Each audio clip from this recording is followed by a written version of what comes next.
I'm still bullish on Bitcoin. In the fourth quarter, seasonally Bitcoin strong, but now we have the Fed flipping dovish after being essentially hawkish all year. That's a tailwind for Bitcoin. So I think Bitcoin gets to 200 to 250,000 by the end of the year. And that aligns with Mark Newton's technical targets. Ethereum, as a price ratio to Bitcoin, should recover to its prior, let's say, either average or at least 5-year highs, okay? Mm-hmm. Using a $250,000 Bitcoin, that implies somewhere between 10 and 12,000 for Ethereum by the end of the year. This week in crypto has been anything but quiet. Bitcoin continues to consolidate at high levels, showing resilience despite shifting macro conditions. Ethereum, although still far below its 2021 highs, is quietly gaining momentum as institutional adoption, tokenization, and AI-driven use cases accelerate. In a market chasing growth, Ethereum is increasingly poised for a major re-rating. That's the thesis shared by Tom Lee, co-founder and head of research at Fundstrat Global Advisors. Known for his contrarian calls during crypto's toughest periods, Lee emphasizes the long-term value of blockchain infrastructure. His bold projection: Ethereum could reach $60,000 within 5 years, an 18x increase from current levels. This isn't hype, it's based on structural shifts in the economy, finance, and technology positioning Ethereum as a central piece of the global digital framework. A key driver, according to Lee, is tokenization. Stablecoins currently represent just $280 billion compared to the $400 trillion in global assets like equities, bonds, real estate, and IP.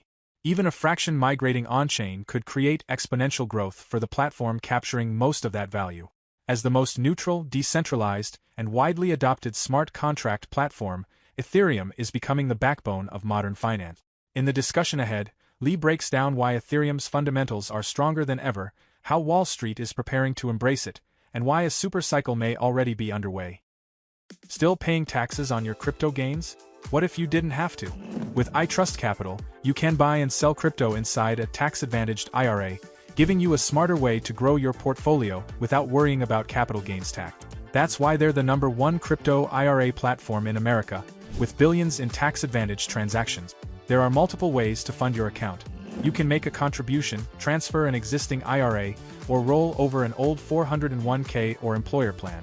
You'll get access to a wide range of digital assets, low fees, and 24/7 trading, all backed by secure, one-to-one asset ownership with institutional-grade custody.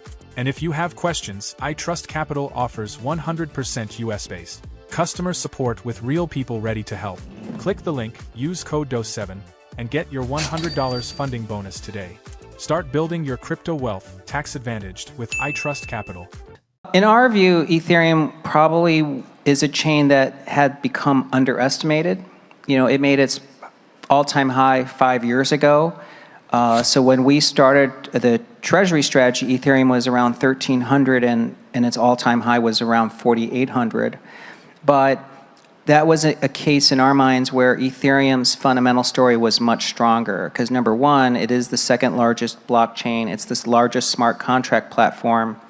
It has a huge community of developers that, in my opinion, are really benevolent focused. Ethereum is trying to improve the world. But I think people thought of it as less exciting than other platforms. But then along comes not only stablecoins, which we call the ChatGPT moment for crypto, but it's really the realization that this current administration in the US, the White House and Congress, are really becoming pro-crypto, and Wall Street itself is embracing blockchains. And the blockchain they're doing most of the work on is Ethereum. So when I look at that combined with AI and tokenized agentic AI and robots are really going to create the need for like a token economy for robots. A lot of that will happen on Ethereum. In fact, President Trump today just talked about how he needs proof of human to protect us, and a lot of that work is going to be done on Ethereum. So you have two drivers for what we think are a super cycle. So to us at 1,300, Ethereum was kind of like a massive risk reward. Well, it's a big market. I mean, stablecoins are just tokenized US dollars right now. But we're going to be seeing tokenized equities and credit and real estate and loyalty points and intellectual property intellectual property is the largest component of U.S. CapEx. That should be on-chain. So is it a $400 trillion market? And stablecoins are $280 billion right now. I think that there's room for plenty of blockchains to benefit. But I do think the idea of a fat protocol is important for people to keep in mind. That's what Union Square Ventures first wrote about. I don't know if you guys remember from 2011 or 2013, but as stablecoins are created on a layer one, that layer one captures the value. That payment rail concept is the exact same reason banks, as you put a deposit in, the value of the company actually equals your deposits because they make a loan with that deposit. So I think in many ways there'll be room for many blockchains, but the majority of this is taking place on Ethereum. Yes, and I'm not going to throw shade at any other layer ones because I do think there's room for multiple, but Ethereum is a truly neutral chain. I don't think anyone ever feels that someone's got a fat finger tilting it in their favor. If you think about how Wall Street operates, they will only want to do and operate on a neutral chain. If one of the banks creates their own layer one, calling it, I don't know, too big to fail bank layer one blockchain, no one is going to feel that's a neutral blockchain because that's going to always tilt it in their favor. I mean, that's just how Wall Street operates today.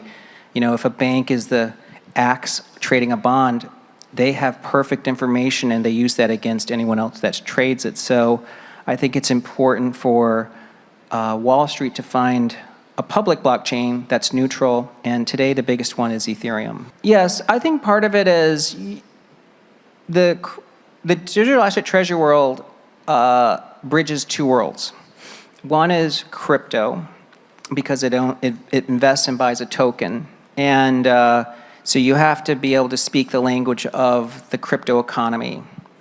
But then the other world that treasuries sit in is public equities. And remember, there's 5,700 stocks out there, 5,700. I mean, just because a company does something doesn't mean the market cares. If you look at the stock market today, the top 30 most traded stocks are literally the only stocks that Robinhood cares about, or Schwab, or even JP Morgan. JP Morgan trading probably only cares about 10 stocks, and Goldman's desk only cares about 10 stocks. Institutional investors care about sector exposure, but they always buy the leader. So, MicroStrategy is one of the most liquid stocks in the market today. It trades $3 billion a day.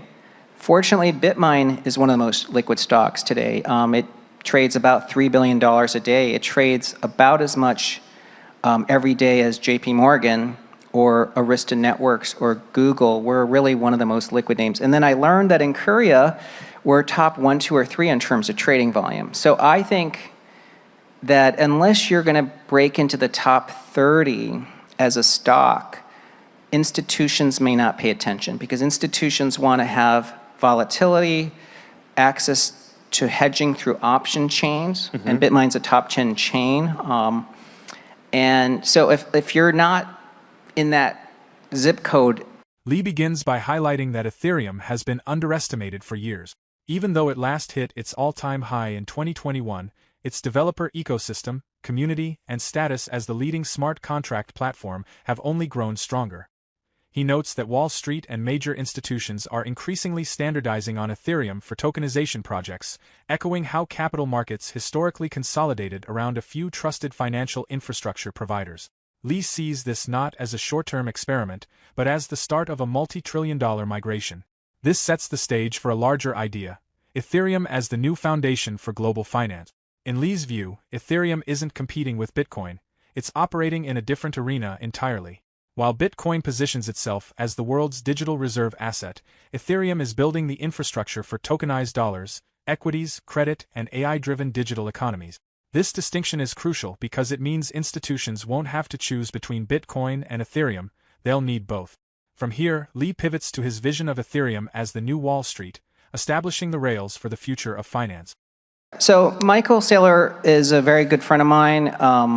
In fact, I spent a lot of time explaining to him and thinking around Ethereum and Bitcoin, and I think we agree Bitcoin and Ethereum, first of all, are friends.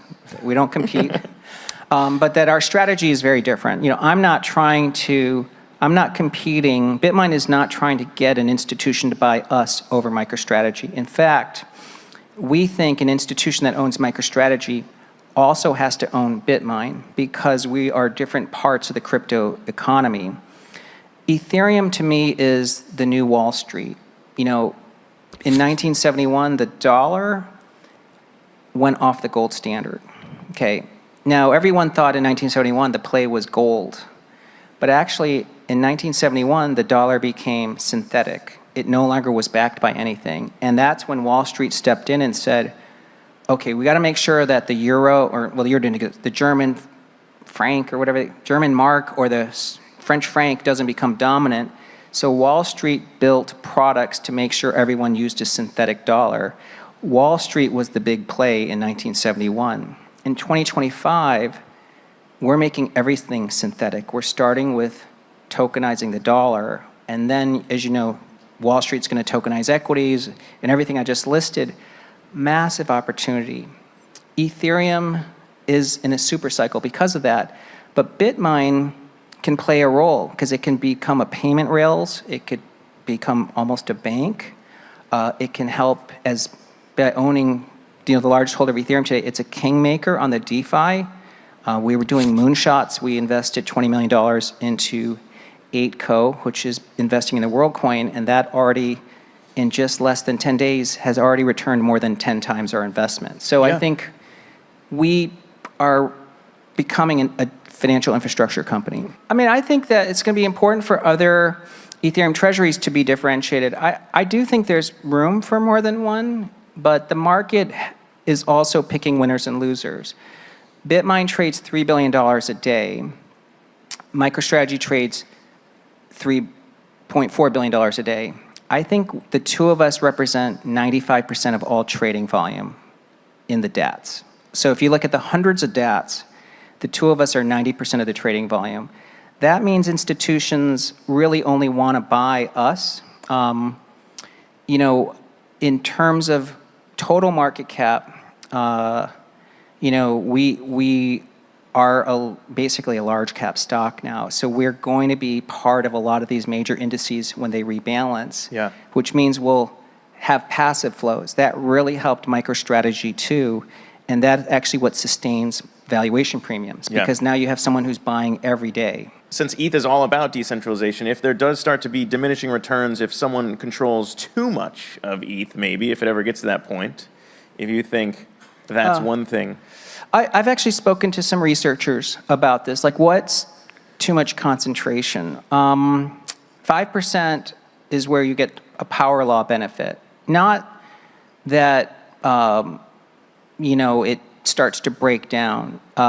These same researchers have actually told us that it's pretty safe to go to 10% of Ethereum. And as you know, Ethereum, no one controls it. If some entity owned 10%, and of course that entity is a permanent capital vehicle and is going to be staking and doesn't want to get slashed, so they're going to make sure they're validating properly. I'd actually think it really secures the network because now all of a sudden a DAT, by the way, is completely decentralized, right? It's owned by shareholders. Like Bitmine has 270,000 shareholders. That's actually who controls Bitmine. It's not centralized. It is actually, I'd argue, a way to ensure perpetual decentralization because now the shareholders own Bitmine.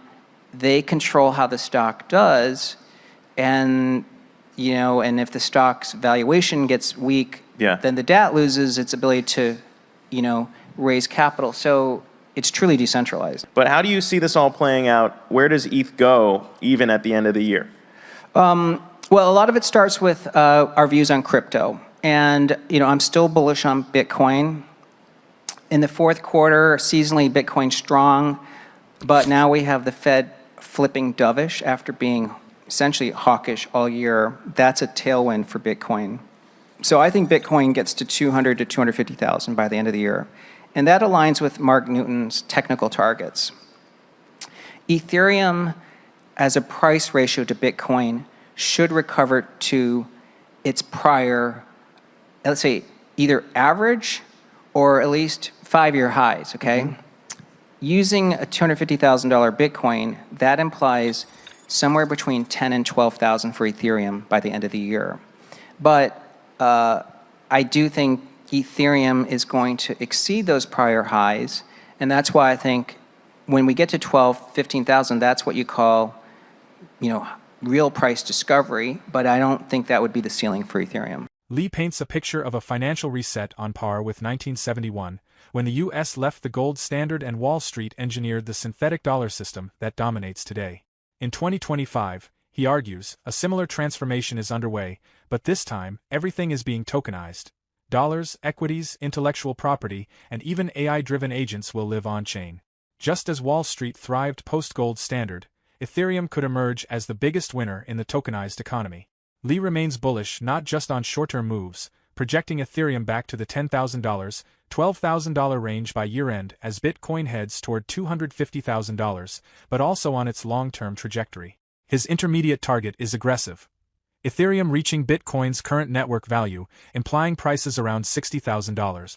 For investors, this represents more than a rebound. It's the potential for Ethereum to achieve a multi-trillion-dollar market cap, validating decentralized finance, reshaping global capital flows, and cementing blockchain as financial infrastructure. If this vision unfolds, it signals a transformative era for crypto. Bitcoin as money, Ethereum as the operating system of finance. Lee, known for spotting the big picture early, is calling for a structural supercycle for Ethereum. The question now is whether investors are ready to position themselves for this shift. Drop a comment below. Do you believe in Ethereum's supercycle to $60,000, or do you see risks the market is underestimating? For more Daily Dose Crypto news, check out these 2 awesome videos on your screen. Click now and we will see you on the next video.